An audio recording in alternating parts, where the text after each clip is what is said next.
everyone, and welcome to the Rising Stars Show. I am Miriam Knight, the publisher of New Consciousness Review. And here on Rising Stars, I will be introducing you to 2 or 3 authors on each show, ones that you may not have heard about yet, but who offer intriguing information and inspiration. As you listen to our guests, I hope you find some food for thought about who we really are and all we can become. Our first guest today is Adrienne. She is the developer of the Inner Speak breakthrough coaching and therapy process, as well as being an author, radio show host, world traveler, and entrepreneur.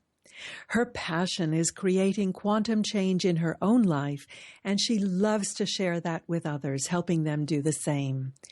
Jean has a BA in psychology and completed the 4-year education for ministry curriculum at the University of the South.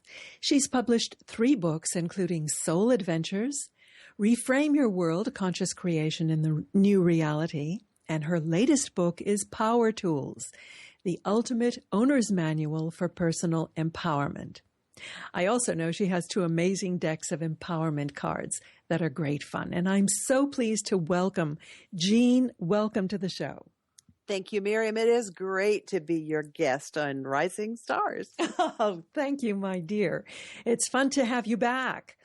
Now, your work is really centered around personal empowerment and releasing those blocks from the past that hold people back. When you say the past, how far past does that go and what does that entail? Well, it could be yesterday, or it could be 10 years ago, or it could be when you were in your mother's womb, or it could be in another lifetime. And a lot of people don't believe in past lives, and that's okay because, quite frankly, I believe it's all happening at the same time.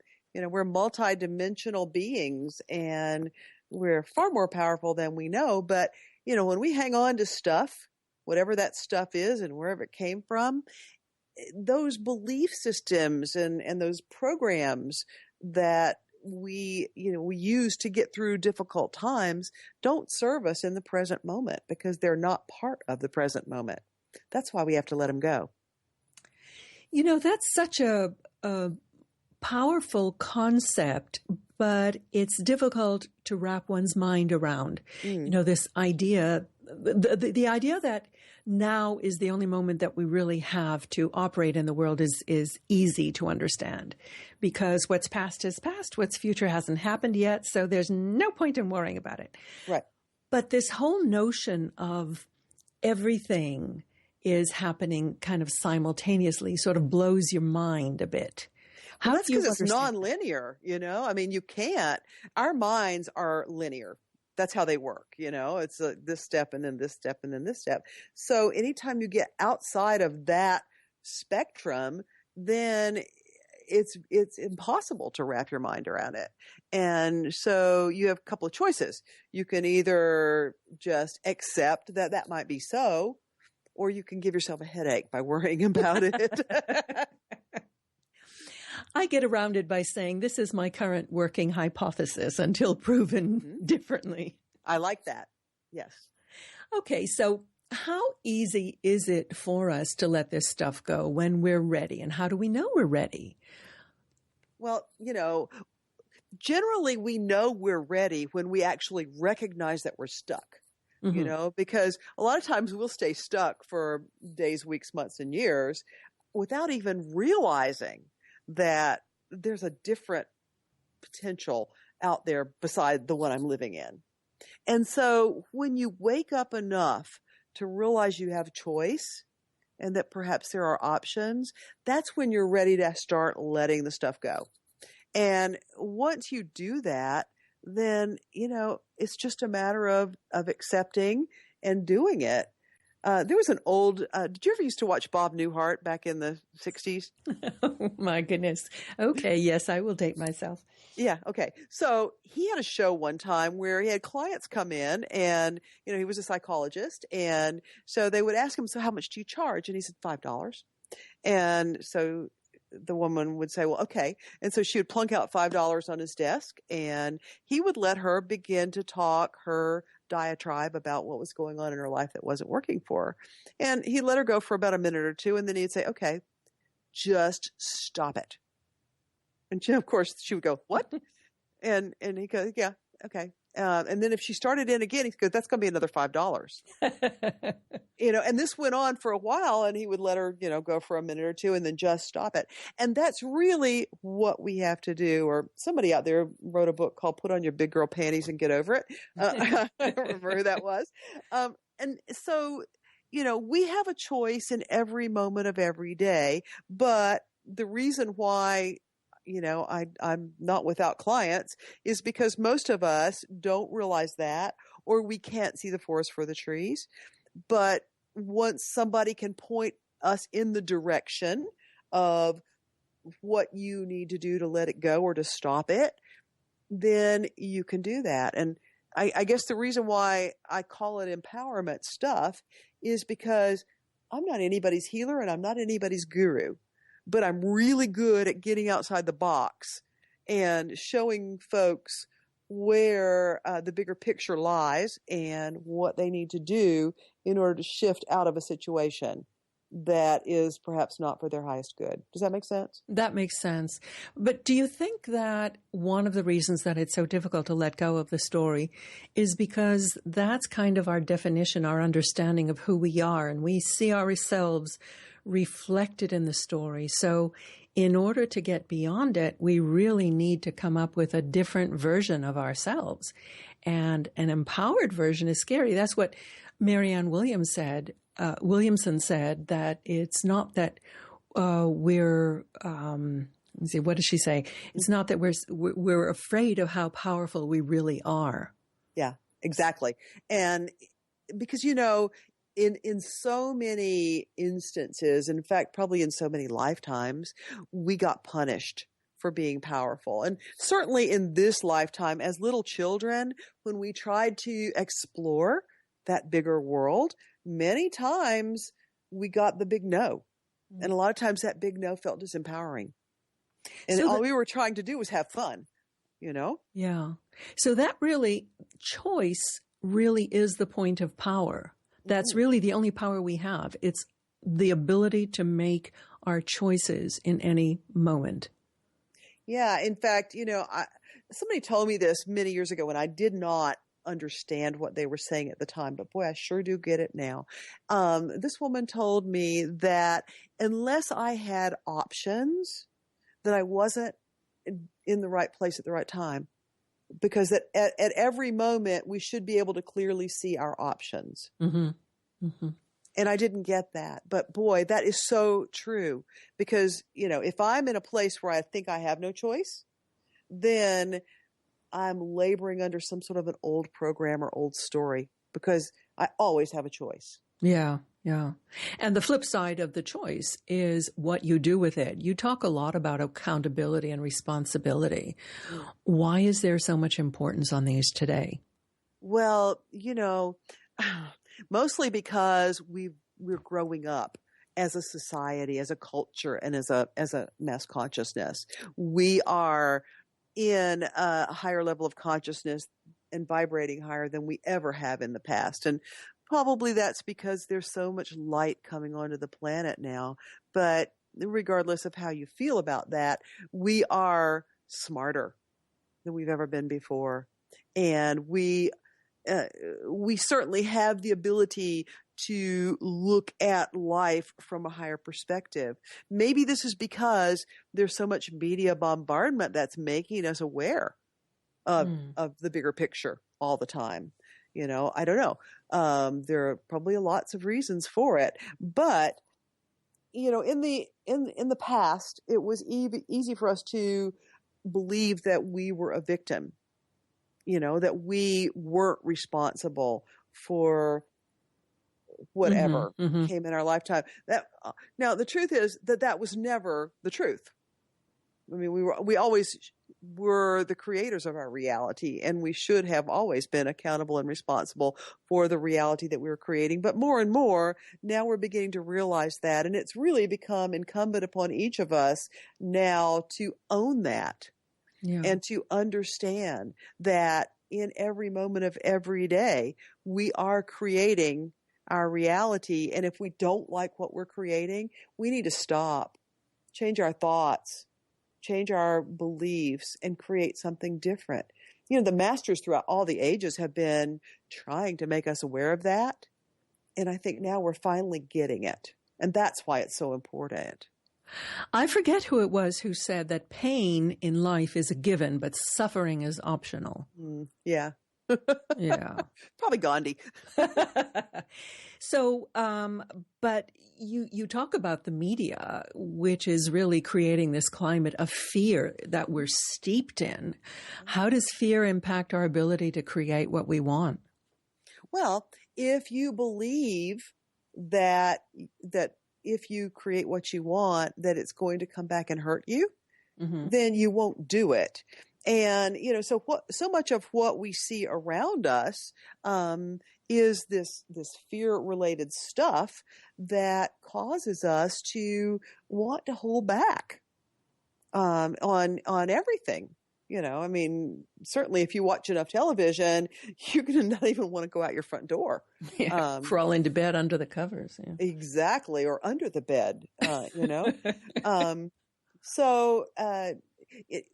but really, it goes back to Marianne Williamson again. This whole thing about being afraid of how powerful we are. Yeah. What if I create this? And the answer to that is going to have to come after the break. We're going to take a short break. We're speaking with Adrienne about empowerment. Stay with us. We'll be right back.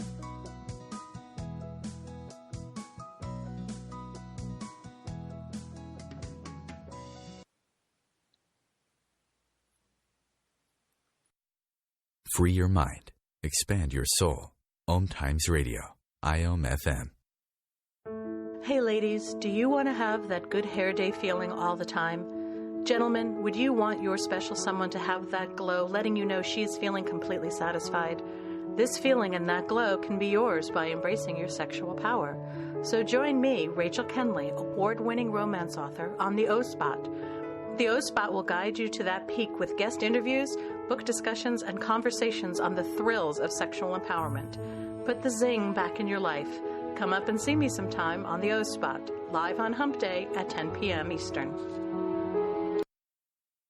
Being a radio host on IOM FM allows you to build your show on a rich platform with the power of the Internet to fulfill your outreach goals and connect with a very specialized and global online audience, unlimited by time and distance. Om Times Radio will provide you with web relevance, a recognizable conscious brand, and with the standard of excellence that has accompanied every single Om Times endeavor. Host your show with Om Times Radio Network. Simone Milasas would like you to know that business can be fun, which is why she wrote the book, Joy of Business.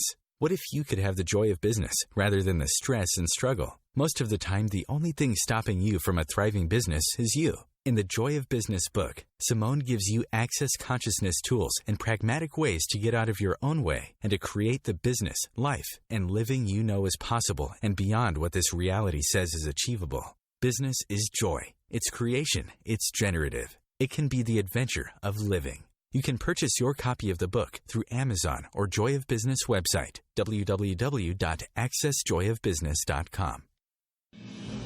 Imagine receiving healing, vibration-raising energy as you listen to the radio. Energy that flows effortlessly to you. Imagine exploring all things metaphysical, sharing in an ongoing adventure. Join me, Karen Smoot, along with my co-hosts Lisa Victorson and Wendy Weber for Immersion into Source, every Wednesday, 8 p.m. Eastern Standard Time, right here on Om Radio. The future of Internet radio is here. Om Times Radio. IOM FM. And we are back speaking with Adrienne. Jean, before I go any further, what is the website where people can find out more about you and your books? So that would be JeanAdrienne.com, JeanAdrienne.com. Jean Adrienne. Oh, that is, I remember reading your book, Power Tools. It was such fun. And I love that you call it the ultimate owner's manual for personal empowerment. Why is it so hard for us when we want something, but, we have all of these built-in barriers, resistance? How do we get over it? Well, there's two sides to that question. I think that one of the biggest barriers to receiving the things that we want is wanting them, is yearning for them. Because, I believe that Spirit's answer to every request that we put out to the universe is always yes. But when we keep wanting, God goes, yeah, you want that, don't you? Okay, cool. And what happens is it pushes it away. Uh-huh. It's that neediness, You're perpetuating the state of being in want. Mm-hmm. Uh-huh. So that's one of the issues in answer to your question. But the other is that so often we feel like we don't deserve for whatever reason. We've grown up learning lessons that made us think that we were less than or that we didn't deserve. We inherited a lot of that stuff. And, that's one of those things that it's time for us to get over it because we absolutely are these beautiful sparks of light. We're created in the image of Source. We're powerful beyond all belief. And there is not a darn reason why we can't manifest every single thing that we desire and manifest it, bam, just like that. Well, I certainly hear and read so many books on the subject. I mean, they pop up like mushrooms after a rain, and they do all reinforce the same theme. First of all, you have to have a really clear idea of what you want. I remember the best diet I ever went on in my life was called the Psychologist's Eat Anything Diet, where you could have anything you want as long as you really, really wanted it. Mm-hmm. And I would stand in front of the cupboard thinking, what do I really, really want? And I could, dry up and blow away by the time I decided what I wanted. And yeah. And I think that, the elements that you talk about, feeling that we're deserving, is very important. But actually, tuning into our soul's desire to understand what it is that really would make us feel fulfilled. And it's not going to be a thing. No, it's nothing outside ourselves. And that's the really big gotcha there, is that you've got to get to that place where you learn that you have to activate it within yourself in order for it to begin to appear in the outer world, because it can't start in the outer world first. And if we think that there is some person, place, or thing out there that's going to fulfill us, then we're just living in delusion. Yeah, yeah. So you mentioned that there are 4 tenets around the ability to shift and heal. What are they?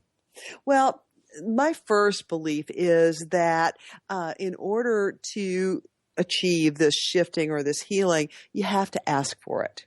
You got to want it. You got to be clear on what it is you want. The second piece of that is you have to participate in it. If you expect that there's a magic bullet out there, that somebody's going to just, twang their magic twanger froggy and have it happen, you have to actually participate in it. You got to do your work. The third piece is that it can only happen at your level of belief. So if you believe that you can shift or heal, then absolutely you will. If you think you can only shift or heal a little bit, well, guess what? It'll only happen a little bit. And if you don't think it can happen at all, it won't happen at all. And then the final piece of that is gratitude. You have to get to that place of gratitude and thank the universe for the shifting or the healing, before you actually really internalize it and own it. You know, there's a story in the Bible where Jesus healed a bunch of lepers, and they all went off their merry way healed. And one of them came back and found Jesus and thanked him. Now, it doesn't say this in the Bible, but I believe that if we read between the lines, what we would find is that the rest of those lepers, the ones who didn't come back and say thank you, they probably had a relapse. And that the guy that did come back and give gratitude owned his healing. And I think that works for all of us. You know, I do a lot of client work, and when I'm working with a client, many times, you know, over the course of the hour, nothing will change. But at the end of the hour, what I walk the client through is a process of saying thank you, of filling themselves up with light and love, and then giving thanks. And it's usually at that point that they feel that shift and think, oh my God, something's happened. I feel it. And, you know, I don't think it's that God is going to get pissed off if we're not grateful, that, you know, smacking us around because we're ingrates. But when we're in gratitude, then we're internalizing this state of being or having that we want. Absolutely. You know, it really is all about us. And, you know, somebody recently, I was seeing something on Facebook, and, I know it was Michael Mirdad, and it was something he said at the Unity of Sedona. And he said, you know, there's only one of us here. And the truth is that gratitude is done strictly for me. Forgiveness is done strictly for me. You know, if you do something that I deem hurts me, and I withhold forgiveness from you, then I'm not hurting you. You could probably care less. Yeah. And when I do the forgiveness piece, I'm doing it for myself so that I can be free. The same thing with gratitude. It's so that I can actually own the change and own the shift. I'm thankful for it. Such an important point. So tell us about those decks of cards that you created. How can they help the listeners on their own journey? Absolutely. Well, the first deck I created is called the Inner Speak cards. My work is called Inner Speak, and those cards are a very small subset of the full work. And you use the cards to help you find the source of where you set something up that's holding you back in any area of your life. And then it walks you through the process of where you created this, what it did to your soul, what the stuck belief is that you need to let go of, what you need to do to clear it.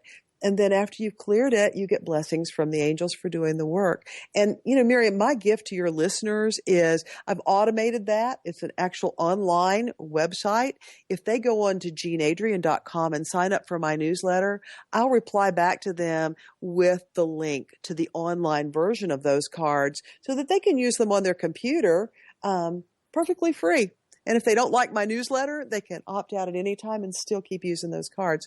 So that's one of the decks. And they can also then purchase them either off my website or Amazon to actually have the deck, the hard copy deck to play with. The other one has to do with DNA. And what I was told by my guidance was that at some point in the human species, we had not 2 strands of DNA, but 144. And that we gave them away. Some of them, 142 of them, to help another civilization that was dying. And that what we didn't realize when we gave them away was that we were also giving away some of our power, our own gifts and abilities, our attributes of Christ consciousness. So I was given 142 glyphs or pictures that hold the frequency of these latent strands of DNA so that you can look at the picture, meditate on it, and reactivate for yourself your own gifts and abilities. So that's what the second deck is. Oh, that's very nice. So, you know, we're kind of getting to the end of the show. If there was one tip that you would want the listener to take away from our talk today, what would it be? It would be to not take anything personally. You know, Don Miguel Ruiz said it beautifully in his book, The Four Agreements. But when you take something personally, it's one of those choices, and you're choosing to internalize a wound. And those are the wounds that block your power, that hold you back from being all you can be. So no matter what happens in your life, just be the witness. Acknowledge it. Give thanks that you were able to see whatever that was and let it go. Don't take anything personally.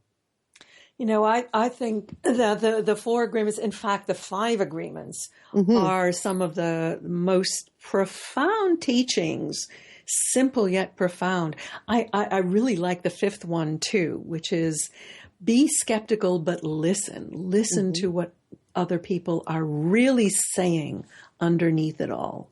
And use your discernment to distinguish, use your own gut instinct about what is true and what is not true.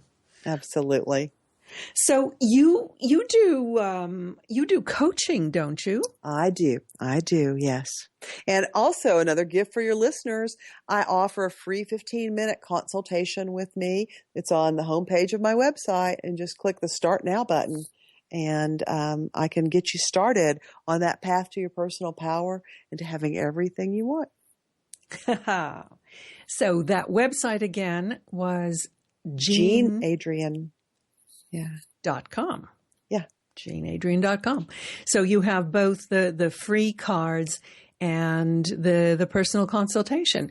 You are just the most generous person, Jean. Well, that's what it's all about, because when we put it out, it always comes back to us. That's one of the universal laws. Absolutely. So, Jean, it's been such a thrill to have you with us. I'm delighted, and thank you for all of your gifts. And thank you for all you do, Miriam. We have been speaking with Jean Adrienne, the author of Power Tools and all of her cards. Please stay with us. We will be right back with our next guest.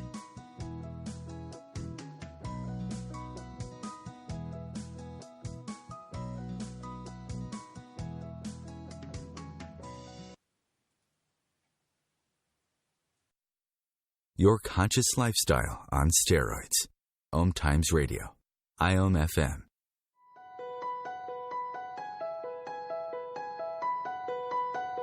Hello, I'm Miriam Knight of New Consciousness Review, inviting you to my new show where I interview the rising stars of the conscious awakening.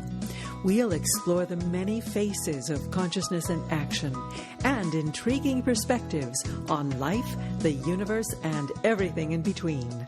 Join us each Wednesday at 2 p.m. Eastern on the Rising Stars Show. Being a radio host on IOM FM allows you to build your show on a rich platform with the power of the internet to fulfill your outreach goals and connect with a very specialized and global online audience, unlimited by time and distance. Om Times Radio will provide you with web relevance, a recognizable conscious brand, and with the standard of excellence that has accompanied every single Om Times endeavor. Host your show with Om Times Radio Network. Om Times Magazine is one of the leading online content providers of positivity, wellness, and personal empowerment. A philanthropic organization, their net proceeds are funneled to support worldwide charity initiatives via Humanity Healing International. Through their commitment to creating community and providing conscious content, they aspire to uplift humanity on a global scale. Om Times, co-creating a more conscious lifestyle. Circle of Hearts Radio is a sanctuary on the airwaves. Join me, Grandmother Elia, in the circle on Sunday, 2 p.m. Eastern, as I share information to both enlighten and nourish your soul. Free your mind with Om Times Radio. IOM FM. And welcome back. We have with us now Alan Klein. Have you ever heard of a Jollytologist? Well, Alan is the world's one and only. Through his books and his presentations, Alan shows people worldwide how to use humor to deal with everything from traffic jams to tragedies.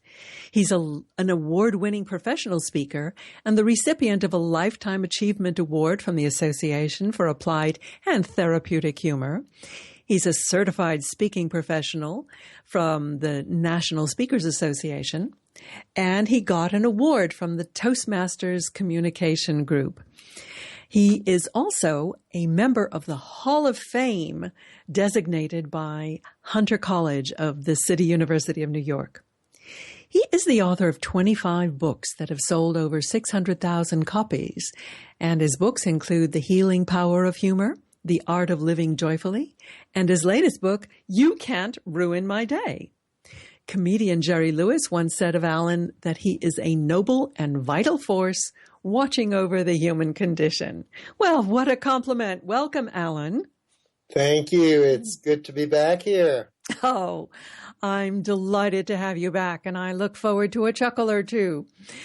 Tell me, Alan, what inspired you to write You Can't Ruin My Day?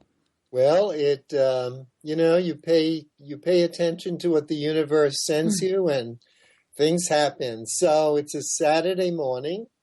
I am on my way to the gym, and I had just seen the Broadway musical Billy Elliot, so I bought the CD, and I'm listening to it in my car, and I'm going through a tunnel. And when you enter the tunnel, it's 35 miles an hour. When you get out of the tunnel, it's 25 miles an hour. And I did not pay attention to that sign. And I'm probably doing about 42 miles an hour and being pulled over for a speeding ticket. And I get to the gym, and I'm still singing my songs from Billy Elliot, and I'm happy, and I'm telling people I just got a speeding ticket, and they're going, how can you be so up about this? You just got a speeding ticket. And out of my mouth, Miriam, came, I am not going to let that policeman or that ticket ruin my day.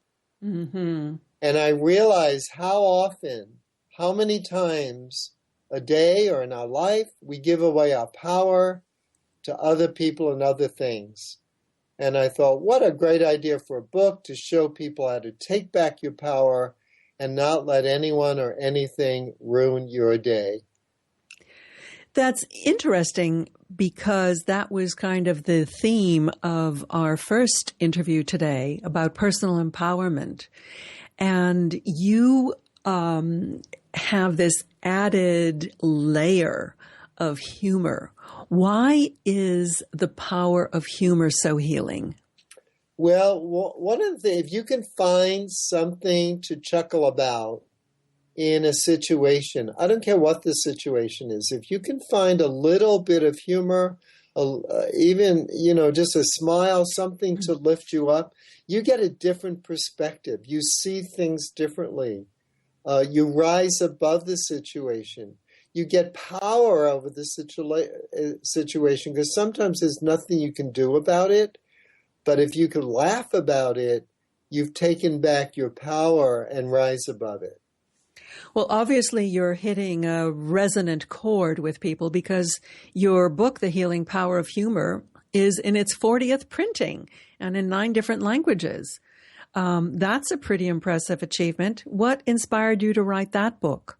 Well, that came out of what some people, I guess, would call a tragedy. It started when my wife got a terminal illness, and we were dealing with that for 3 years. But she had a great sense of humor. And I remember one incident in the hospital. She had a copy of Playgirl magazine with the male nude centerfold. And she said, Alan, I really like this picture this month. Can you put it on the wall by the bed over there? And I said, Ellen, that's a little risque picture for a hospital. And she said, well, maybe you're right. She said, why don't you get a leaf from the plant over there and cover up that part?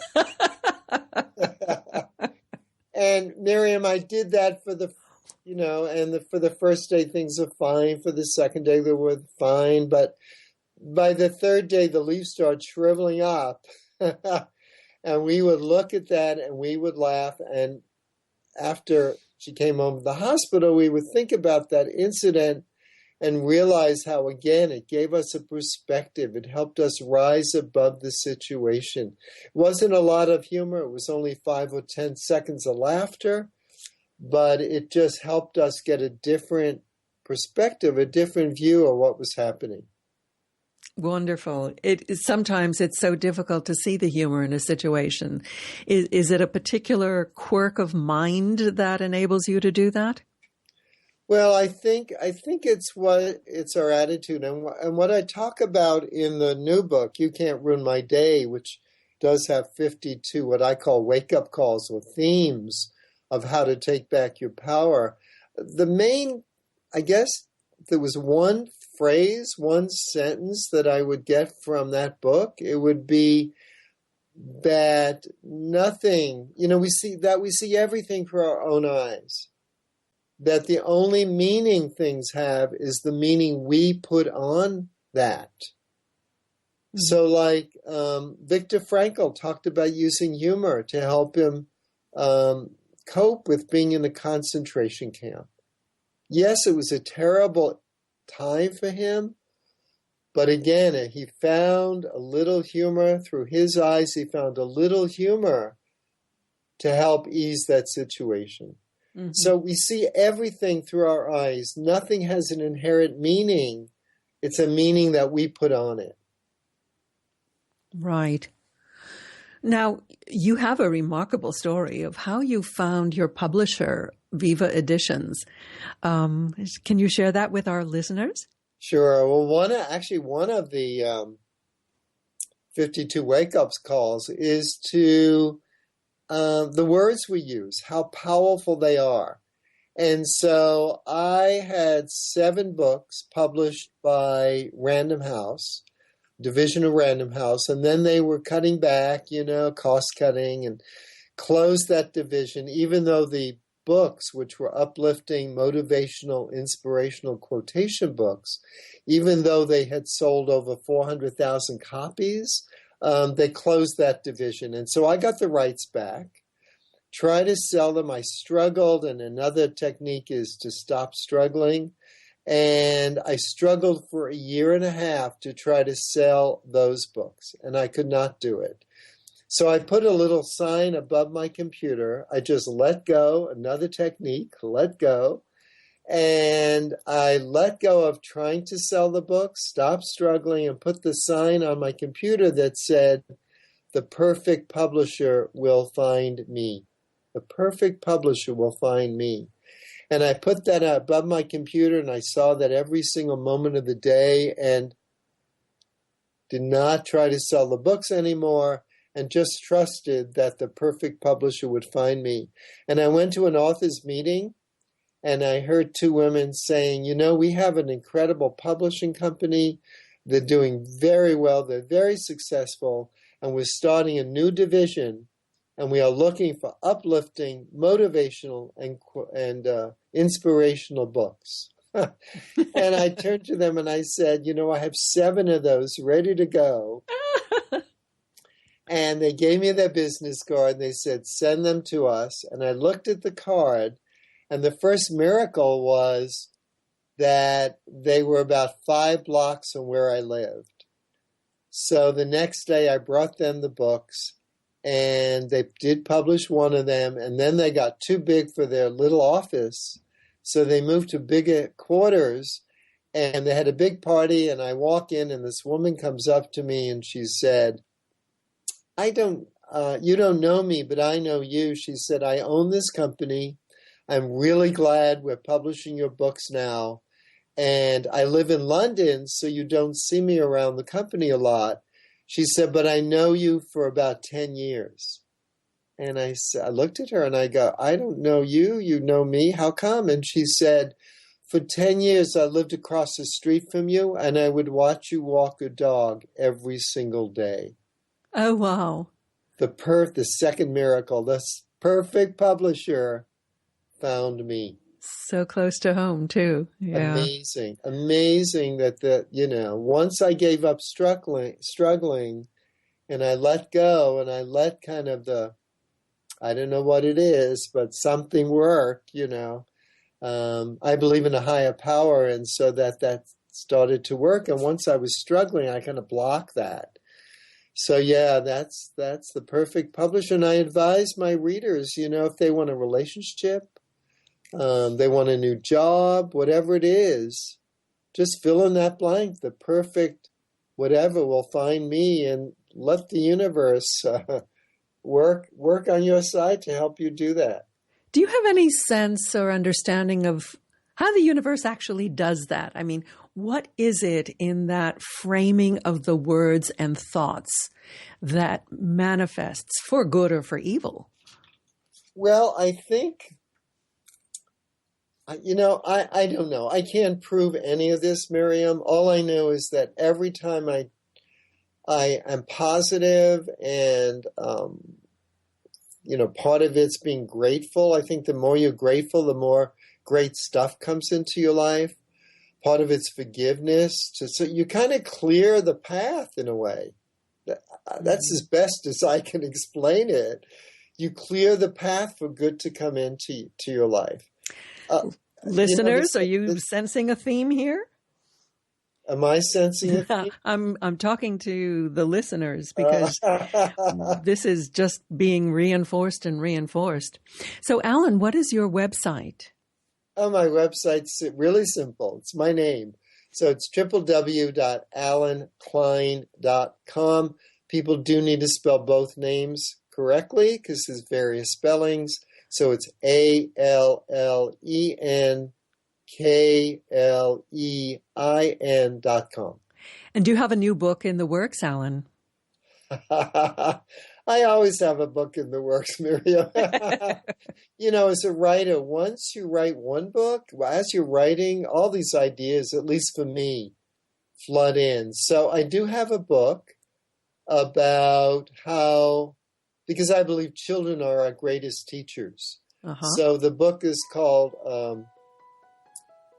Secrets Kids Know. Uh-huh. And adults ought to learn. Well, that's something to look forward to. Alan, thank you so much for being with us today. Thank you. Appreciate it. And stay with us. We'll be back shortly with our final guest of the day.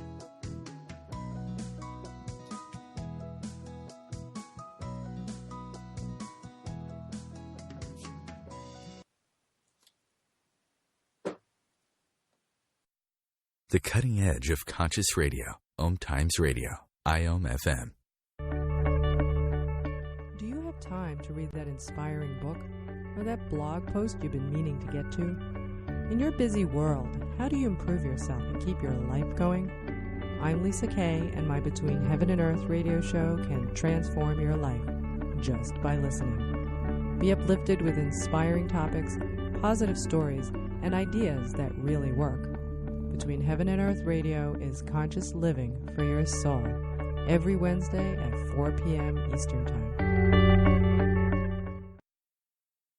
Host your show on IOM FM, the radio network of Om Times Media, one of the more recognized brand names in the conscious community, and is backed by the extensive marketing reach of Om Times. Hosting a show on IOM FM immediately connects you with our extensive dedicated community. Have you ever wondered how to change your love paradigm? The secret key is finding a love partnership, not just a regular connection. How do you find these? Through conscious relationships. Ascending Hearts Dating is a dating site for people like you that believes in second chances and a different type of spiritual connection. Try Ascending Hearts for free today at ascendinghearts.com and change your love paradigm. Ascending Hearts, the premier dating community for the spiritually awake. Matt Connerton here. Join Jen Coffey and I twice a week for Matt Connerton Unleashed, a political talk show that's a little different than what you're used to. No liberal or conservative agenda here, just an honest dialogue about truth and how things really work in the world of politics. Matt Connerton Unleashed, every Tuesday and Thursday night at 11 p.m. Eastern on Om Times Radio. Your conscious connection to a more mindful world. Om Times Radio, IOM FM. Welcome back. We have with us now Judah Freed. Judah is an international journalist, author, speaker, educator, media consultant, producer, and communication coach and energy healer. My goodness, Judah, when do you sleep? He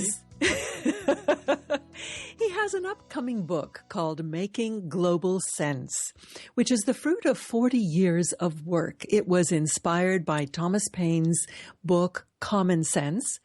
And Judah's book, Global Sense, offers proof that humanity is at the cultural tipping point for adopting a global sensibility in the 21st century.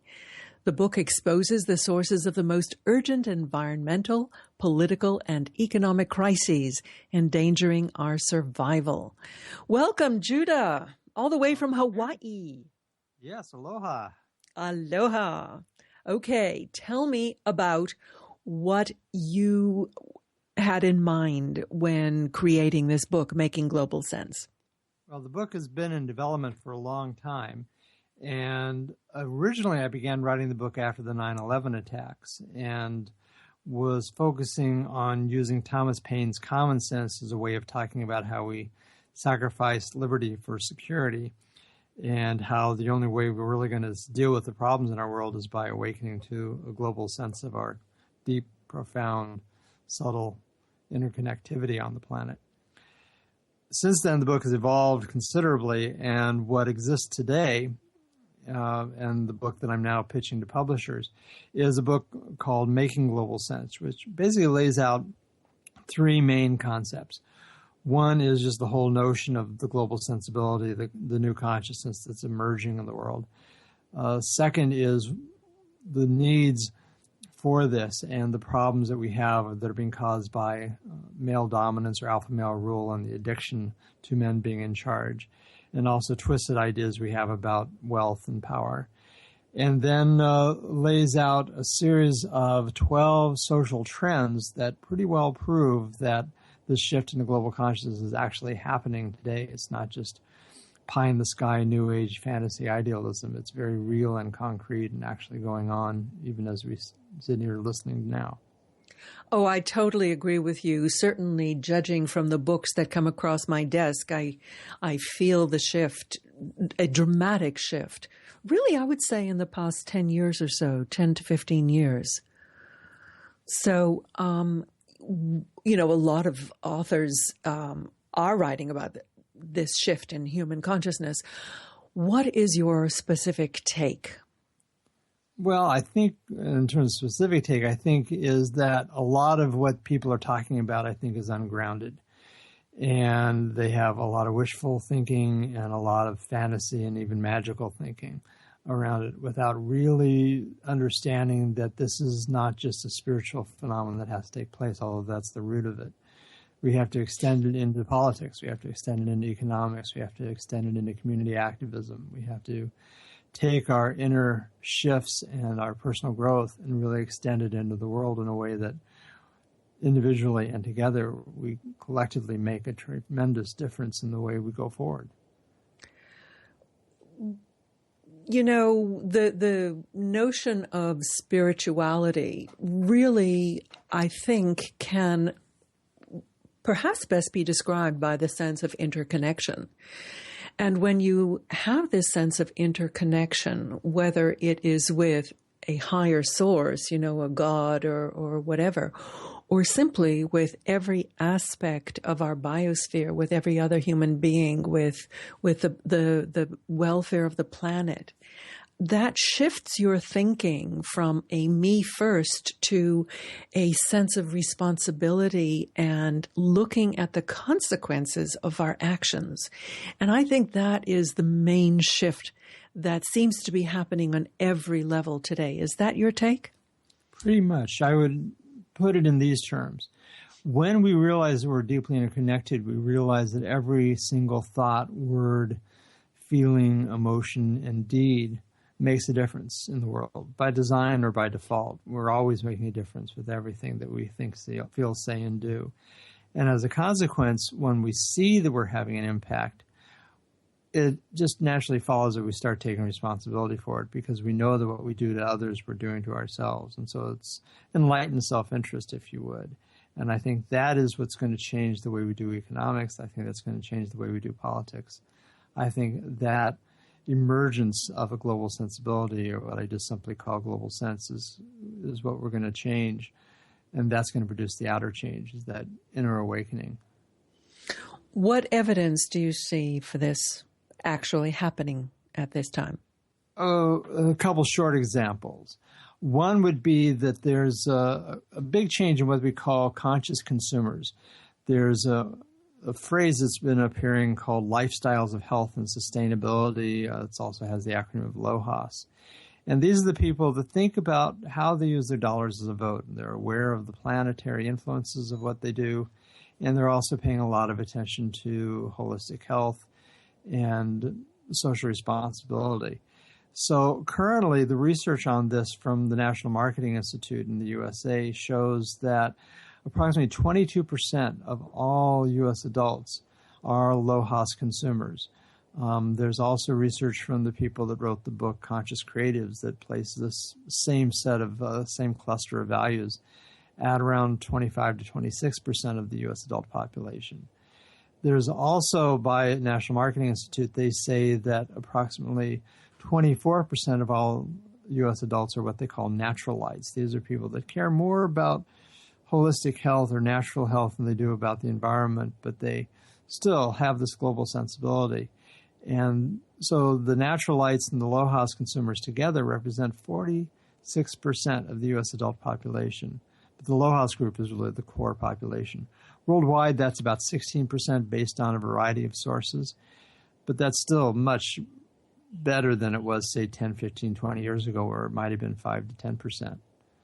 I believe that one of the other things that Paul Ray, who actually coined the term conscious creatives, found in his study was that despite the fact that they represented like 25% of the population, they each thought they were alone. They didn't realize how large a shift in the world attitude was happening and that they have so much company.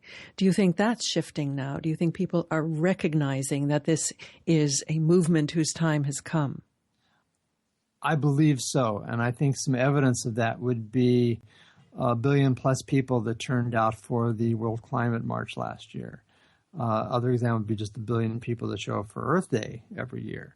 So there's a lot of evidence indicating that people are realizing that they are not acting alone, that whole notion of being separated and isolated is an illusion or delusion, if you would, and I think we're outgrowing it. And the more conversations like we're having today spread in the world, the more people are realizing that they are connected, that what they do alone is critically important, yet it's by acting together that we're really going to transform our social systems. Are there some concrete things that people can do that you think would make a real difference in creating this shift into global consciousness? Well, a lot of it is simply the green kind of behavior that we have to do on our own, such as driving an eco-wise vehicle or being aware of your water usage, because there is a growing water crisis around the world. There's going to be wars over water if we don't be careful, if we're not careful. The other thing that I think people need to realize is that they need to do activism in their community.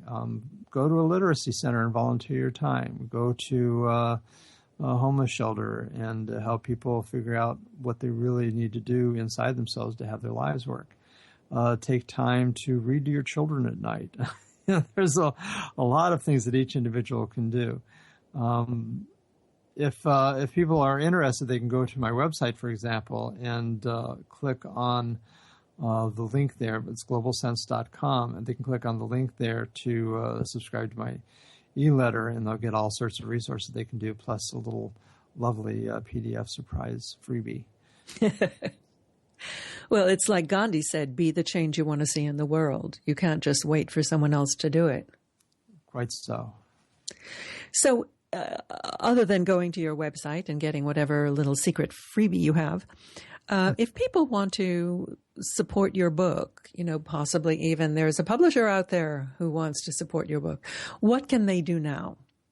Well, if you are a publisher or a publisher, call me.